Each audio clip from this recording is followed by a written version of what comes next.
ಎಲ್ರಿಗೂ ನಮಸ್ಕಾರ. ಎಲ್ರು ಹೇಗಿದ್ದೀರಾ? ನಾನ್ ಚೆನ್ನಾಗಿದ್ದೀನಿ. ಇವತ್ತಿನ ವಿಡಿಯೋ ಯಾರಿಗೆ ಅಂತಂದ್ರೆ ಯೂಟ್ಯೂಬ್ ನ ಯಾವ ರೀತಿ ಸ್ಟಾರ್ಟ್ ಮಾಡೋದು, ಮತ್ತೆ ಬಿಗಿನರ್ಸ್ ಇರ್ತಾರೆ ನೋಡಿ, ಯೂಟ್ಯೂಬ್ ಸ್ಟಾರ್ಟ್ ಮಾಡ್ಬಿಟ್ಟಿರ್ತಾರೆ, ಆದ್ರೂ ಅವ್ರಿಗೆ ಕೆಲವೊಂದು ಬೇಸಿಕ್ ಆಗಿ ಸಿಂಪಲ್ ಆಗಿರೋ ಕೆಲವೊಂದು ವಿಚಾರಗಳು ಗೊತ್ತಿರಲ್ಲ. ಅಂತವ್ರಿಗೆ ಈ ವಿಡಿಯೋ ಸ್ಕಿಪ್ ಮಾಡ್ದಿರಾ ನೋಡಿ, ಸಿಂಪಲ್ ಆಗಿರೋ ಟಿಪ್ಸ್ ಗಳು ಹೇಳ್ತೀನಿ ನಾನು. ಓಕೆನಾ? ಇವಾಗ ಫಸ್ಟ್ಗೆ ವಿಡಿಯೋಸ್ ಮತ್ತೆ ಶಾರ್ಟ್ಸ್ಗೆ ಎಷ್ಟು ರೇಷಿಯೋ ಅಂತ ಕೆಲವ್ರಿಗೆ ಗೊತ್ತಿರಲ್ಲ. ಅಂತವ್ರಿಗೆ ಹೇಳ್ತೀನಿ ನೋಡಿ. ಶಾರ್ಟ್ಸ್ಗೆ ಬಂದು 9:16 ಅಲ್ಲಿ ಇಟ್ಕೋಬೇಕು ರೇಷಿಯೋ. ಆಮೇಲೆ ವಿಡಿಯೋಸ್ಗೆ 16:9 ಅಲ್ಲಿ ರೇಷಿಯೋ ಇಟ್ಕೊಂಡು ನೀವು ವಿಡಿಯೋ ಕ್ಯಾಪ್ಚರ್ ಮಾಡ್ಬೇಕಾಗುತ್ತೆ. ಯಾವ ರೀತಿ ಫೋನ್ ಇಟ್ಕೊಳ್ಳೋದು ಕೆಲವ್ರಿಗೆ ಗೊತ್ತಿರಲ್ಲ. ಯಾಕೆ ಅಂತಂದ್ರೆ ವಿಡಿಯೋಸ್ಗೆ ಹಾಕೋದನ್ನ ನೀವು ಶಾರ್ಟ್ಸ್ಗೆ ಹಾಕಿರ್ತೀರಾ, ಶಾರ್ಟ್ಸ್ಗೆ ಹಾಕೋದನ್ನ ವಿಡಿಯೋಸ್ಗೆ ಹಾಕಿದ್ದೀರಾ, ರೇಷಿಯೋ ಕರೆಕ್ಟ್ ಆಗಿ ಇಟ್ಕೊಂಡು ವಿಡಿಯೋ ಮಾಡಿರಲ್ಲ. ಸೊ ಅಂತವ್ರಿಗೆ ಶಾರ್ಟ್ಸ್ ನೀವು ಮಾಡ್ಬೇಕು ಅಂತಂದ್ರೆ ನೋಡಿ, ಈ ರೀತಿ ಫೋನ್ ನ ಈ ರೀತಿ ಇಟ್ಕೊಂಡು ಶಾರ್ಟ್ಸ್ ವಿಡಿಯೋಗೆ ಕ್ಯಾಪ್ಚರ್ ಮಾಡ್ಕೊಳ್ಳಿ. ಓಕೆನಾ? ಅದೇ ನೀವು ಲಾಂಗ್ ವಿಡಿಯೋಸ್ ಮಾಡ್ತೀರಾ ಅಂದ್ರೆ ಫೋನ್ ನ ಈ ಆಂಗಲ್ ಅಲ್ಲಿ ಇಟ್ಕೊಂಡು ಕ್ಯಾಪ್ಚರ್ ಮಾಡ್ಬೇಕು. ಮಿಸ್ ಮಾಡ್ಕೋಬಾರ್ದು, ಮಿಸ್ಅಂಡರ್ಸ್ಟ್ಯಾಂಡಿಂಗ್ ಮಾಡ್ಕೊಬಾರ್ದು. ನೋಡಿ, ಈ ರೀತಿ ಶಾರ್ಟ್ಸ್, ಈ ರೀತಿ ಲಾಂಗ್ ವಿಡಿಯೋಸ್. ಇವಾಗ ಲಾಂಗ್ ವಿಡಿಯೋಸ್ಗೆ ಶಾರ್ಟ್ಸ್ ವಿಡಿಯೋಸ್ ಹಾಕ್ಬೋದು ಕ್ಯಾಪ್ಚರ್ ಮಾಡಿರೋದು, ಆದ್ರೆ ಅಷ್ಟು ಚೆನ್ನಾಗಿ ಕಾಣಿಸಲ್ಲ. ಅದು ಯಾವ್ಯಾವ್ದಕ್ಕೆ ಯಾವ್ದಾವ್ದು ಇಟ್ಕೊಂಡು ಕ್ಯಾಪ್ಚರ್ನ ನೀವೇ ಮಾಡ್ಕೊಬೇಕಾಗತ್ತೆ. ನೀವೇ ಸೆಟ್ಟಿಂಗ್ಸ್ ಮಾಡ್ಕೊಂಡು ನಿಮ್ ಐಡಿಯಾ ಹೆಂಗಿದೆ ಅದ್ರ ಮೇಲೆ ನೀವು ಶಾರ್ಟ್ಸ್ ಅಥವಾ ವಿಡಿಯೋಸ್ನ ಮಾಡ್ಕೋಬೇಕು. ಓಕೆನಾ? ಆಮೇಲೆ ಇನ್ನೊಂದೇನಪ್ಪಾ ಅಂತಂದ್ರೆ ವಿಡಿಯೋಸ್ ಕ್ಯಾಪ್ಚರ್ ಮಾಡ್ಬೇಕಾದ್ರೆ ಮೊಬೈಲು ಶೇಕ್ ಮಾಡಬಾರ್ದು. ಕೈಯಲ್ಲಿ ಹೀಗೆ ಇಟ್ಕೊಂಡಿರ್ತೀರಾ, ಕೆಲವರು ಶೇಕ್ ಮಾಡ್ತಾ ಇರ್ತೀರಾ, ಅದು ಶೇಕ್ ಮಾಡಿರೋ ವಿಡಿಯೋನ ಹಾಕಿದ್ರೆ ಅದು ಚೆನ್ನಾಗಿ ಕಾಣಿಸಲ್ಲ. ಅಂತವ್ರಿಗೆ ಹೇಳ್ತಾ ಇದೀನಿ. ಎಲ್ಲಾರ್ಗುನು ಯಾರ್ಯಾರು ಯೂಟ್ಯೂಬ್ ಇಲ್ಲಿ ವಿಡಿಯೋ ಶೂಟ್ ಮಾಡ್ತಾ ಇದ್ದೀರಾ ಅಂತವ್ರಿಗೆ ಎಲ್ರು ಟ್ರೈಪಾಡ್ ಯೂಸ್ ಮಾಡ್ಲೇಬೇಕು, ಸೆಲ್ಫಿ ಸ್ಟಿಕ್ ಯೂಸ್ ಮಾಡ್ಲೇಬೇಕು, ಮಸ್ಟ್ ಅಂಡ್ ಶುಡ್. ನಿಮ್ ವಿಡಿಯೋ ನೀಟಾಗಿ ಫೋಕಸ್ ಅಲ್ಲಿ ಕುತ್ಕೋಬೇಕು, ಕಾಣಿಸ್ಬೇಕು ಅಂತಂದ್ರೆ, ಶೇಕ್ ಆಗ್ಬಾರ್ದು ಅಂತಂದ್ರೆ tripod must and should use ಮಾಡ್ಲೇಬೇಕು. ಓಕೆನಾ? ನೆಕ್ಸ್ಟ್ ಬಂದು ಆಮೇಲೆ ವಿಡಿಯೋಲಿ ಆಡಿಯೋ ಕ್ಲಾರಿಟಿ, ನಮ್ಮ ಮಾತು ಕ್ಲಾರಿಟಿ ಆಗಿ ಕೇಳಿಸ್ಬೇಕು ಅಂತಂದ್ರೆ ಮೈಕ್ ಅಂತೂ ಮಸ್ಟ್ ಅಂಡ್ ಶುಡ್ ಯೂಸ್ ಮಾಡ್ಲೇಬೇಕು. ಬಿಗಿನರ್ಸ್ ಯಾರೇ ಇದ್ದೀರಾ, ಆಲ್ರೆಡಿ ಸ್ಟಾರ್ಟ್ ಮಾಡ್ಬಿಟ್ಟಿದ್ದೀರಾ, ದಯವಿಟ್ಟು ಅವರು ಟ್ರೈಪಾಡ್ ಮತ್ತೆ ಮೈಕ್ ನ ಯೂಸ್ ಮಾಡಿ ಅಂತ ಹೇಳ್ತೀನಿ.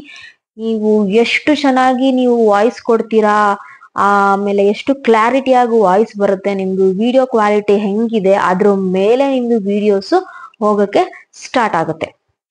ಟ್ರೈಪಾಡ್ ಮತ್ತೆ ಮೈಕ್ ಅಂತೂ ಯೂಸ್ ಮಾಡ್ಲೇಬೇಕು, ಮಸ್ಟ್ ಅಂಡ್ ಶುಡ್ ಅದಂತೂ. ಆಮೇಲೆ ರಿಂಗ್ ಲೈಟ್ ಯೂಸ್ ಮಾಡೋರು ಮಾಡ್ಬೋದು, ಇಲ್ಲ ಅಂದ್ರೆ ಕೆಲವ್ರಿಗೆ ರಿಂಗ್ ಲೈಟ್ ಬೇಡ ಅಂತ ಅನ್ಸುತ್ತೆ. ಅಂತವ್ರು ಏನ್ ಮಾಡ್ಬೇಕು, ಇವಾಗ ಈ ರೀತಿ ಕೂತಿದೀನಿ ನಾನು, ಆಪೋಸಿಟ್ ಅಲ್ಲಿ ಲೈಟ್ ಇರ್ಬೇಕು, ಮನೆ ಲೈಟೇನೆ. ಸಪೋಸ್ ರಿಂಗ್ ಲೈಟ್ ಇಲ್ಲ ಅಂದ್ರೆ ಮನೆ ಲೈಟೇನೆ, ಲೈಟ್ ಅಲ್ಲಿದೆ ಅಂತಂದ್ರೆ ಅದ್ರ ಆಪೋಸಿಟ್ ಅಲ್ಲಿ ನಾವು ಕೂತ್ಕೊಂಡ್ರೆ ಬೆಳಕು ಆಟೋಮೆಟಿಕ್ ಆಗಿ ನಮ್ಮ ವಿಡಿಯೋ ಮೇಲೆ ಬೀಳುತ್ತೆ. ಆರಾಮಾಗಿ ಬೆಳಕು ಕಾಣಿಸುತ್ತೆ, ವಿಡಿಯೋನು ಕ್ಲಾರಿಟಿಯಾಗಿ ಕಾಣಿಸುತ್ತೆ ನಮ್ಗೆ. ಓಕೆನಾ? ನೆಕ್ಸ್ಟ್, ಶೂಟ್ ಮಾಡೋವಾಗ ನಿಮ್ಮ ಕ್ಯಾಮ್ರಾ ಕ್ವಾಲಿಟಿ ಅಂತೂ ತುಂಬಾನೇ ಇಂಪಾರ್ಟೆಂಟ್ ಆಗುತ್ತೆ. ನಾವು ಸೋಷಿಯಲ್ ಮೀಡಿಯಾದಲ್ಲಿ, ಯೂಟ್ಯೂಬ್ ಅಲ್ಲಿ, ಇನ್ಸ್ಟಾಗ್ರಾಮ್ ಅಲ್ಲಿ ಆಗ್ಲಿ ನಾವು ವಿಡಿಯೋಸ್ ಹಾಕ್ತಿವಿ ಅಂತಂದ್ರೆ ನಮ್ಮ ಕ್ಯಾಮ್ರಾ ಕ್ವಾಲಿಟಿ ತುಂಬಾ ಅಂದ್ರೆ ತುಂಬಾನೇ ಮ್ಯಾಟರ್ ಆಗುತ್ತೆ. ಅದೊಂದು ಚೆಕ್ ಮಾಡ್ಕೊಳ್ಳಿ ನೀವೇನೆ. ಓಕೆನಾ? ಆಮೇಲೆ ಇನ್ನೊಂದ್ ಏನಪ್ಪಾ ಅಂತಂದ್ರೆ, ಇವಾಗ ಈ ರೀತಿ ಕೂತಿದೀವಿ ನಾವು, ಈ ರೀತಿ ಕೂತಾಗ ಮೊಬೈಲ್ ಮುಂದೆಗಡೆ ಇರುತ್ತೆ ನೋಡಿ, ಈ ರೀತಿ ಮೊಬೈಲ್ ಮುಂದೆಗಡೆ ಇಟ್ಕೊಂಡು ಈ ರೀತಿ ಕೂತಿರ್ತೀವಿ ನಾವು ಇಲ್ಲಿ ನೋಡ್ಬಾರ್ದು,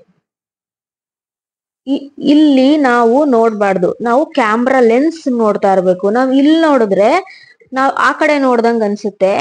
ಅದೇ ನಾವು ಕ್ಯಾಮ್ರಾ ಲೆನ್ಸ್ ನೋಡ್ತಾ ಇದ್ರೆ, ನಾವು ವಿಡಿಯೋ ಎಲ್ಲ ಶೂಟ್ ಮಾಡೋದ್ಮೇಲೆ ನೀವು ಚೆಕ್ ಮಾಡ್ಕೊಳ್ಳಿ, ಇಲ್ಲಿ ನೋಡ್ತಾ ಇರ್ತೀವಿ, ನಾವು ಸ್ಟ್ರೈಟ್ ನೋಡ್ತಾ ಇರ್ತೀವಿ ನಾವು. ಅರ್ಥ ಆಯ್ತಾ? ಕ್ಯಾಮ್ರಾ ಲೆನ್ಸ್ ನೋಡ್ಬೇಕು ನಾವ್ ಯಾವತ್ತೂನು. ನನ್ ಈ ಟಿಪ್ ನ ನನ್ನ ಯೂಟ್ಯೂಬ್ ಅಲ್ಲಿ ಒಬ್ರು ಫಾಲೋವರ್ ಇದಾರೆ, ಅವ್ರು ನನಗೆ ಹೇಳಿದ್ದು. ಸೊ ನಾನು ಹಂಗಾಗಿ ಅವತ್ತಿಂದ ಅದನ್ನೇ ಫಾಲೋ ಮಾಡ್ತಾ ಇದ್ದೀನಿ. ಅರ್ಥ ಆಯ್ತು ಅನ್ಕೊಂತೀನಿ ನಾನು. ಇನ್ನೊಂದ್ಸಲಿ ಹೇಳ್ತೀನಿ ನೋಡಿ, ಯಾವತ್ತು ನಾವು ಇಲ್ಲಿ ನೋಡ್ಬಾರ್ದು, ಕ್ಯಾಮ್ರಾ ಲೆನ್ಸ್ ನ ನೋಡಿದ್ರೆ ಅವಾಗ ನಮ್ದು ವಿಡಿಯೋ, ನಮ್ಮ ಕಣ್ಣು ಈ ರೀತಿ ಕಾಣಿಸುತ್ತೆ ನಮ್ಗೆ. ಓಕೆನಾ? ಈ ಟಿಪ್ಪು ತುಂಬಾ ಜನಕ್ಕೆ ಯೂಸ್ಫುಲ್ ಆಗುತ್ತೆ ಅಂತ ಅನ್ಕೊಂಡು ಶೇರ್ ಮಾಡ್ತಾ ಇದ್ದೀನಿ.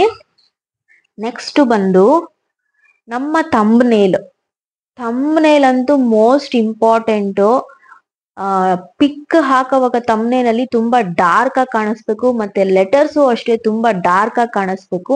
ತುಂಬಾ ಆಪ್ಸ್ ಇದಾವೆ ನೋಡಿ, ಎಡಿಟಿಂಗ್ ಆಪ್ಸ್ ಇದಾವೆ. ಲೆಟರ್ಸ್ ವರ್ಡ್ಸ್ ಎಲ್ಲ ತುಂಬಾ ಹೈಲೈಟ್ ಆಗಿ ಕಾಣಿಸೋ ಅಂತದು ಸೆಟ್ಟಿಂಗ್ಸ್ ಎಲ್ಲ ಇದಾವೆ. ಅದನ್ನ ಮಾಡ್ಕೊಂಡು ನೀವು ಥಂಬ್ನೇಲ್ ನ ಕ್ರಿಯೇಟಿವ್ ಆಗಿ ಕ್ರಿಯೇಟ್ ಮಾಡ್ಕೊಬಹುದು. ಆಮೇಲೆ ಇನ್ನೊಂದೇನಪ್ಪಾ ಅಂತಂದ್ರೆ ಹ್ಯಾಶ್ ಟ್ಯಾಗ್ಸ್. ನೀವ್ ಯಾವ ವಿಡಿಯೋ ಹಾಕ್ತಾ ಇದ್ದೀರಾ ಅದಕ್ಕೆ ತಕ್ಕನಾಗಿ ಹ್ಯಾಶ್ ಟ್ಯಾಗ್ಸ್ ನ ಯೂಸ್ ಮಾಡಿ, ಓಕೆನಾ.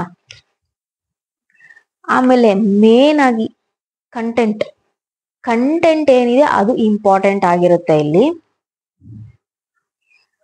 ಆಮೇಲೆ ಇನ್ನೊಂದೇನಪ್ಪಾ ಅಂತಂದ್ರೆ ಇಷ್ಟು ಸಿಂಪಲ್ ಆಗಿರೋ ಟಿಪ್ಸ್ ಬೇಸಿಕ್. ಆಮೇಲೆ ಕೆಲವೊಂದು ನನಗ್ ಗೊತ್ತಿರೋ ಅಂತದ್ದು ನಾನು ಇವಾಗ ಹೇಳ್ತೀನಿ ನಿಮ್ಗೆ, ಕೆಲವೊಂದು ಸಣ್ಣ ಪುಟ್ಟದ್ದು ಹೇಳ್ತೀನಿ. ಯಾವುದೇ ಕಾರಣಕ್ಕೂ ನೀವು ಓನ್ ಆಗೆ ಮಾಡಿ. ರಿಯೂಸ್ಡ್ ಕಂಟೆಂಟ್ ಅಂತೂ ಯೂಸ್ ಮಾಡಕ್ಕೆ ಹೋಗ್ಬೇಡಿ ಯಾವತ್ತೂ. ರಿಯೂಸ್ಡ್ ಅಂದ್ರೆ ಏನು ಅಂತಂದ್ರೆ ಬೇರೆಯವ್ರು ಹಾಕಿದ್ ಹಾಕೋದು, ಬೇರೆ ಎಲ್ಲಿಂದನೋ ತೆಗ್ದು ಹಾಕೋದು, ಬೇರೆ ಶೇರ್ ಚಾಟ್ ಇಂದ ತೆಗ್ದು ಹಾಕೋದು, ಆಯ್ತಾ. ಈ ತರ ಎಲ್ಲ ಮಾಡಕ್ ಹೋಗ್ಬೇಡಿ. ಇನ್ಸ್ಟಾಗ್ರಾಮ್ ಇಂದ ತೆಗ್ದು ಹಾಕೋದು, ಇಲ್ಲ ಗ್ರೀನ್ ಸ್ಕ್ರೀನ್ ಮಾಡೋದು.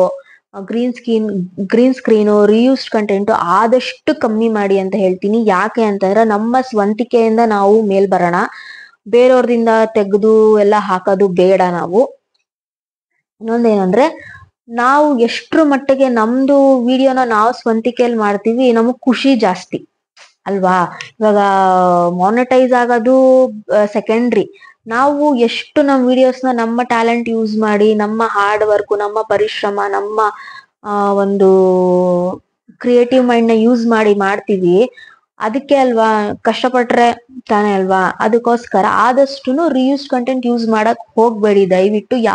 ಮಾನಿಟೈಸ್ ಆಗೋವಾಗ ಅದು ತುಂಬಾನೇ ಸಮಸ್ಯೆ ಆಗುತ್ತೆ, ಓಕೆನಾ. ನೆಕ್ಸ್ಟ್ ಇನ್ನೊಂದೇನಪ್ಪಾ ಅಂತಂದ್ರೆ ಲೈವ್ ಯಾವಾಗ ಮಾಡಿ ಅಂತ ಅಂದ್ರೆ ನನ್ ಸಜೆಷನ್ ಏನಪ್ಪಾ ಅಂತಂದ್ರೆ WH ಕಂಪ್ಲೀಟ್ ಆಗಿರಲ್ಲ ಅವಾಗ ಒಂದು 365 ಡೇಸ್ಗೆ 2-3 ಮಂತ್ಸ್ ಏನೋ ಮಿಕ್ಕಿರುತ್ತೆ, ನಿಮ್ WH ಬೇಕಾಗಿರುತ್ತೆ. ಅವಾಗ ಬೇಕಾದ್ರೆ ಲೈವ್ ಸ್ಟಾರ್ಟ್ ಮಾಡ್ಕೊಳ್ಳಿ. ಅದನ್ನ ಬಿಟ್ಬಿಟ್ಟು ಮುಂಚಿತವಾಗೇನೆ ಲೈವ್ ಮಾಡ್ಕೊಂಡೆಲ್ಲ ಕೂತ್ಕೋಬೇಡಿ. ಅಕಸ್ಮಾತ್ ನೀವು ಮುಂಚಿತವಾಗಿ ಲೈವ್ ಮಾಡ್ತೀರಾ ಅಂತಂದ್ರೆ ನಿಮ್ಮ ಚಾನಲ್ ಅಲ್ಲಿ ಅದೇ ರೀತಿ ನೀವು ವಿಡಿಯೋಸ್ ಹಾಕಿರ್ಬೇಕು. ಬರೀ ಲೈವ್ ಮಾಡಿದ್ರೆ ಏನು ಪ್ರಯೋಜನ ಇಲ್ಲ. ಅಯ್ಯೋ ಫಸ್ಟ್ ನಾನು WH ಮಾಡ್ಕೊಂಡ್ಬಿಡೋಣ, ಮಾನಿಟೈಸ್ ಆಗೋಗ್ಬಿಡ್ಲಿ, ಆಮೇಲೆ ಬೇಕಿದ್ರೆ ಮಾನಿಟೈಸ್ ಆದ್ಮೇಲೆ ಹೆಂಗಿದ್ರು ದುಡ್ಡು ಬರುತ್ತೆ, ಅವಾಗ ನಾವು ವಿಡಿಯೋಸ್ ಹಾಕೊಂತ ಹೋಗೋಣ ಅನ್ನೋದು ತುಂಬಾ ತಪ್ಪು ಕಲ್ಪನೆ ಇದೆ ಆಕ್ಚುಲಿ. ನೀವು ಹೆಂಗೆ ವಿಡಿಯೋಸ್ ಹಾಕ್ತೀರಾ ಅದ್ರ ಮೇಲೆ ನಿಮ್ ಚಾನಲ್ ಗ್ರೋತ್ ಆಗುತ್ತೆ. ಡೈಲಿ ವಿಡಿಯೋಸ್ ಹಾಕಿದ್ರೆ ಚಾನಲ್ ಬೇಗ ಬೂಸ್ಟ್ ಕೊಡ್ತಾರೆ. ಅವಾಗ ನಿಮ್ದು ಲೈವ್ನು ಕ್ಲಿಕ್ ಆಗುತ್ತೆ, ನಿಮ್ದು ಈ ಕಡೆ ವಿಡಿಯೋಸು ಕ್ಲಿಕ್ ಆಗುತ್ತೆ. ಸುಮ್ನೆ ಲೈವ್ ಮಾಡ್ಕೊಂಡು WH ಗೋಸ್ಕರ ಲೈವ್ ಮಾಡ್ಕೊಂಡು ಈ ಕಡೆ ನಿಮ್ದು ಟ್ಯಾಲೆಂಟು ಇಲ್ಲ ಏನಿಲ್ಲ, ಈ ಕಡೆ ವಿಡಿಯೋಸು ಇಲ್ಲ ಏನಿಲ್ಲ, ಬರೀ ಲೈವ್ ಮಾಡ್ಕೊಂಡ್ರೆ ಮಾನಿಟೈಸ್ ಗೋಸ್ಕರ ಲೈವ್ ಮಾಡಿದ್ರೆ ಏನು ಯೂಸ್ ಇಲ್ಲ. ಆ ಕಡೆ ವಿಡಿಯೋಸ್ ಹಾಕೊಂತ ಹೋಗಿ. ನೀವು ವಿಡಿಯೋಸ್ ಹಾಕೊಂತ ಇದ್ರೆ ಆಟೋಮೆಟಿಕಲಿ ನಿಮ್ಗೆ ಚಾನೆಲ್ ಬೂಸ್ಟ್ ಆಗಿ ಒಂದಲ್ಲ ಒಂದ್ ವಿಡಿಯೋ ವೈರಲ್ ಆಗುತ್ತೆ, ಓಕೆನಾ. ಇನ್ನ ವೈರಲ್ ವಿಷಯಕ್ಕೆ ಬಂದ್ರೆ, ನಾನು ವೈರಲ್ ಹೆಂಗಪ್ಪ ಆಗುತ್ತೆ ಅಂತಂದ್ರೆ ಒಂದ್ ಎಕ್ಸಾಂಪಲ್ ಹೇಳ್ತೀನಿ ಕೇಳಿ. ಇವಾಗ ಒಂದು ವಿಡಿಯೋ ಹಾಕ್ತಿವಿ ನಾವು, ನಮ್ಮ ಚಾನಲ್ ಅಲ್ಲಿ 500 ಸಬ್ಸ್ಕ್ರೈಬರ್ ಇರ್ತಾರೆ. ಒಂದ್ ವಿಡಿಯೋ 20 ಮಿನಿಟ್ಸ್ ವಿಡಿಯೋ ನಾನು ಹಾಕ್ತೀನಿ.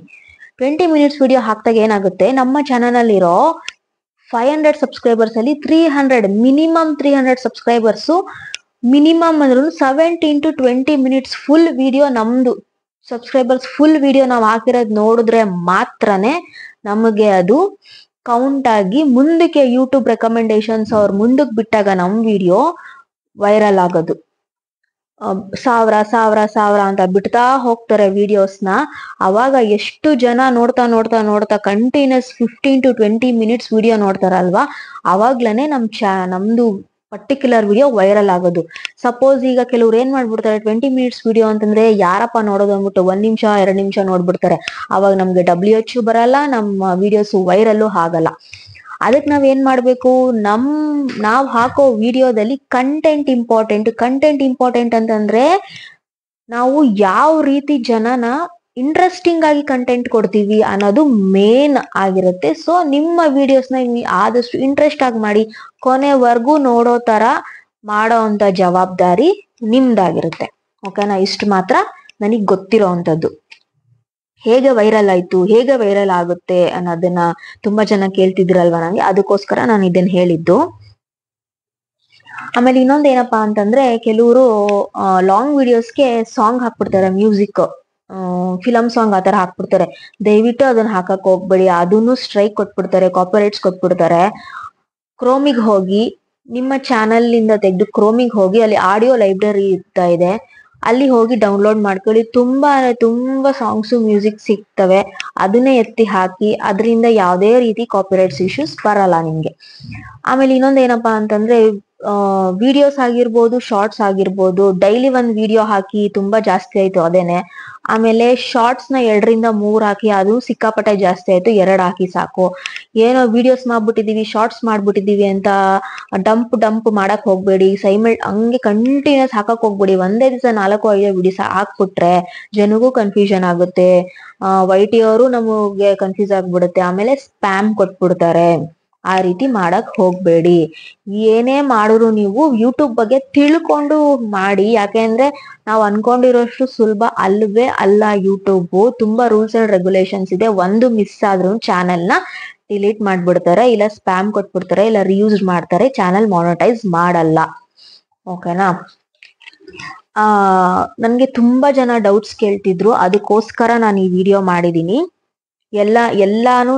ಎಲ್ಲಾ ಕ್ವೆಶನ್ಸ್ಗೂ ನಾನು ಆನ್ಸರ್ ಮಾಡಿದೀನಿ ಅಂತ ಅನ್ಕೊಂಡಿದೀನಿ ನಾನು. ಆಲ್ಮೋಸ್ಟ್ ಎಲ್ಲಾ ಕ್ವಶನ್ಸ್ಗೆ ಆನ್ಸರ್ ಮಾಡಿದೀನಿ ನಾನು. ಇಲ್ಲಿ ಇನ್ನೊಂದೇನಪ್ಪಾ ಅಂತಂದ್ರೆ, ಮಾನಿಟೈಸ್ ಆಗಿದ ತಕ್ಷಣ, ಇದು ಮೇನು, ತುಂಬಾ ಜನ ಕೇಳ್ತಾರೆ ನಂಗೆ, ಮಾನಿಟೈಸ್ ಆಗಿದ ತಕ್ಷಣ, ಗೂಗಲ್ ಪಿನ್ ಬಂದ ತಕ್ಷಣ ನಿಮ್ಗೆ ಅಮೌಂಟ್ ಬಂತಾ, ಪೇಮೆಂಟ್ ಬಂತಾ ಅಂತ ಕೇಳ್ತಾರೆ. ಖಂಡಿತ ಬರಲ್ಲ. ತುಂಬಾ ಸರ್ಕಸ್ ಮಾಡ್ಬೇಕು ಡಾಲರ್ ಕಂಪ್ಲೀಟ್ ಆಗ್ಬೇಕು ಅಂತಂದ್ರೆ. ಇನ್ನೊಂದೇನು ಅಂತಂದ್ರೆ, ಪಿನ್ ಬಂದಿದ ತಕ್ಷಣ, ಗೂಗಲ್ ಪಿನ್ ಬಂದಿದ ತಕ್ಷಣ ಪೇಮೆಂಟ್ ಬಂತು ಅಂತ ಕೆಲವರು ತಪ್ಪು ತಿಳ್ಕೊಂತಾರೆ. ಬರಲ್ಲ. ಆಕ್ಚುಲಿ $100 ಕಂಪ್ಲೀಟ್ ಆಗ್ಬೇಕು. ನೀವು $100 ಕಂಪ್ಲೀಟ್ ಮಾಡೋದಿಕ್ಕೆ 2 ತಿಂಗಳು ತಗೊಂತೀರಾ, 3 ತಿಂಗಳು ತಗೊಂತೀರಾ, ವರ್ಷ ತಗೊಂತೀರಾ, ಎಷ್ಟು ತಿಂಗಳು ಬೇಕಾದ್ರೂ ತಗೊಳ್ಳಿ. ನೋಡಿ, ಫಾರ್ ದ ಎಕ್ಸಾಂಪಲ್, $100 ಕಂಪ್ಲೀಟ್ ಆಗಕ್ಕೆ ನೀವು 3 ತಿಂಗಳು ತಗೊಂಡ್ರೆ, ಜನವರಿ ಫೆಬ್ರವರಿ ಮಾರ್ಚ್ 3 ತಿಂಗಳು ಸೇರಿ $100 ಕಂಪ್ಲೀಟ್ ಆದ್ರೆ ನಿಮ್ಗೆ ಅಮೌಂಟ್ ಬರೋದು ಏಪ್ರಿಲ್ ಅಲ್ಲಿ. ಓಕೆನಾ? ಅರ್ಥ ಆಯ್ತಾ ಈಗ? ಕೆಲವ್ರಿಗೆ ಇದು ಡೌಟ್ ಇತ್ತು ಅಂತ ಅನ್ಸುತ್ತೆ. ನಾನು ಕ್ಲಿಯರ್ ಮಾಡಿದೀನಿ ಇವತ್ತು. ಸುಮಾರು ಡೌಟ್ಸ್ ನಾನು ಕ್ಲಿಯರ್ ಮಾಡಿದೀನಿ. ನಂಗೆ ತುಂಬಾ ಜನ ಕೇಳ್ತಾ ಇರ್ತಾರೆ, ಅದಕ್ಕೋಸ್ಕರ ನಾನು ಶೇರ್ ಮಾಡ್ಕೊಂಡಿದೀನಿ ಈ ವಿಷಯನ. ಯಾಕಂದ್ರೆ ಪರ್ಟಿಕ್ಯುಲರ್ ಆಗಿ ಒಬ್ರೊಬ್ರಿಗೆ ನಾನು ಎಷ್ಟು ಅಂತ ಮೆಸೇಜ್ ಮಾಡ್ಲಿ ಅಲ್ವಾ, ಅದಕ್ಕೆ ಒಂದು ವಿಡಿಯೋ ಮಾಡ್ಬಿಟ್ಟಿದೀನಿ ನಾನು. ಸೊ ಇನ್ನೂ ಏನಾದ್ರು ಡೌಟ್ಸ್ ಇತ್ತು, ಕ್ಲಾರಿಫೈ ಮಾಡ್ಬೇಕು ಅಂತ ಅಂದ್ರೆ ನನಗೆ ದಯವಿಟ್ಟು ಕಮೆಂಟ್ಸ್ ಮಾಡಿ. ನನಗೆ ಏನ್ ಗೊತ್ತೋ ಆ ವಿಚಾರನ ನಾನು ಖಂಡಿತ ನಾನು ನಿಮ್ಮ ಹತ್ರ ಶೇರ್ ಮಾಡ್ಕೊಂತೀನಿ. ಈ ವಿಡಿಯೋ ಇಷ್ಟ ಆದ್ರೆ ಲೈಕ್, ಶೇರ್, ಕಮೆಂಟ್ ಮಾಡಿ. Thank you so much.